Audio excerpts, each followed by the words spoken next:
A few days ago, Felipe Massa rocked the world of motorsport when it emerged that he had filed a legal claim against Formula One CEO Stefano Domenicali and FIA President Mohammed Ben Sulayem for damages and financial losses for what he considers a conspiracy that prevented him from winning the 2008 Formula One World Championship, which was won by McLaren's Lewis Hamilton by 1 point over the Brazilian Ferrari driver.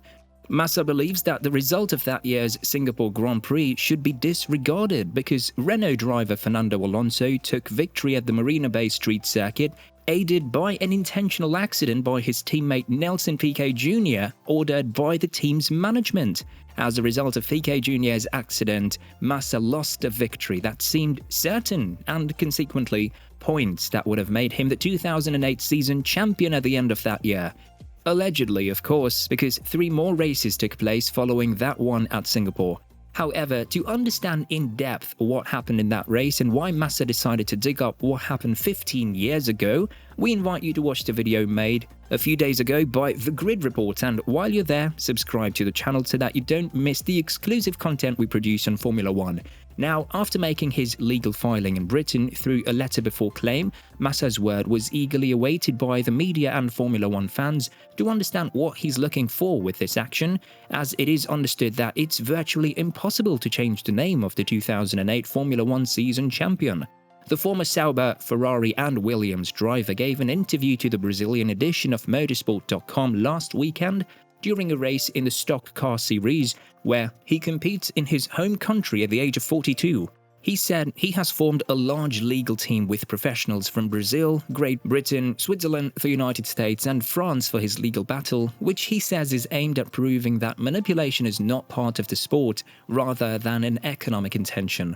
It's pretty clear that we're gonna finish just when we have a result that we believe is correct for the justice of the sport. That's why we decided to get together a very big and important legal team. I'm doing that for the sport. I'm doing that to show that manipulation is not part of our sport, Massa said. I'm not doing that for money. I'm doing that for the justice of the sport. So whatever people are trying to write about money is completely wrong. Compensation definitely exists. For example, now I'm spending a lot of money on that case, but definitely I'm not doing that for the money.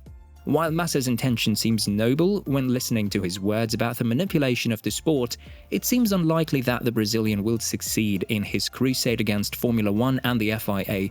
Nevertheless, he remains optimistic. Massa said, "I think when we fight for justice, for the sport, for something that happens in a situation that is unacceptable for the sport, for the kids, for the example of the sport, for the integrity of the sport. So when you do that, exactly to show and that you get the justice, I'm very optimistic. And as I said before, everybody must know exactly what happened in that race. And people must understand that the result of the Drivers' Championship that year was manipulated because of that race." But beyond Massa's current intentions and goals, it was interesting what he mentioned about Fernando Alonso, who won that race at Singapore and is still a major character in Formula One this season, where the Spaniard is doing great races again by having a competitive car at Aston Martin after many years away from the top places. Alonso has always claimed he was unaware of Renault boss Flavio Briatore's plans for him to win the race that day, which is understandable because if you're gonna organize a conspiracy, the fewer people who know about it, the better, right? Anyway, Massa, who was Alonso's teammate at Ferrari between 2010 and 2013, says he doesn't believe the 2-time Formula One world champion when he says that he was unaware of Renault's devious strategy. "I talked with Alonso at some times when we were teammates, and logically, Fernando always hinted that it wasn't his fault, but he always changed the subject. I never had a clear conversation.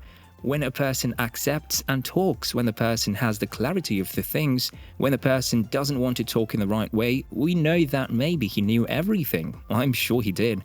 No doubt this story, which began 15 years ago, will have more chapters to come. In the meantime, we'd love to hear your thoughts in the comments. Is Massa right to dig up the facts of the 2008 Crashgate? Did Alonso know that Piquet Jr. would crash to help him win? Thank you for watching, and remember to subscribe to The Grid Report, where we bring you the latest F1 updates.